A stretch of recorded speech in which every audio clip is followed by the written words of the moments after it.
High high, এটা কিভাবে হলো? উপরে দেখা যাচ্ছে শক্ত মাটি, ভিতরে নরম। হ্যাঁ, এটাই স্বাভাবিক।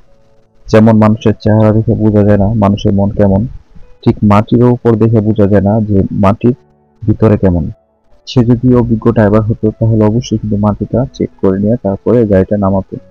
জানি না সে কেমন। তো একটা কথা কি জানেন, যারা ফেসবুকে আয়সা বলেন যে 3 মিনিটে 30 সেকেন্ডে গাড়ি চালানো শিখাবো, বা এরা হচ্ছে একদমই ভুয়া। তো দেখুন, আমি কিছু তথ্য দেখাই। যেমন দেখুন, মাত্র 30 সেকেন্ডে সে গাড়ি চালানো শিখাবো, 17 সেকেন্ডে সে গাড়ি চালানো শিখাবো, 1 ঘন্টায় বেঁকে চালানো শিখুন। ভাই, এটা কি আদৌ সম্ভব? যদি সম্ভব হয় তাহলে এদের মতো হবে। দেখুন, একটা অপারেটর হতে গেলে অনেক পরিশ্রম, অনেক কষ্ট করতে হয়। বাসায় শুয়ে শুয়ে ফোনে ভিডিও দেখে কখনো সফলতা পাওয়া যায় না। সফলতা পেতে গেলে অবশ্যই সম্মুখীন হতে হবে বাস্তবতায়। তবে যে যেখানে থাকেন ভালোভাবে গাড়ি চালাবেন, মাঠে চেক দিয়ে গাড়ি চালাবেন, সবসময় সাবধানতা অবলম্বন করে গাড়ি চালাবেন। তো আপনাদের জন্য অনেক অনেক ভালোবাসা রইল।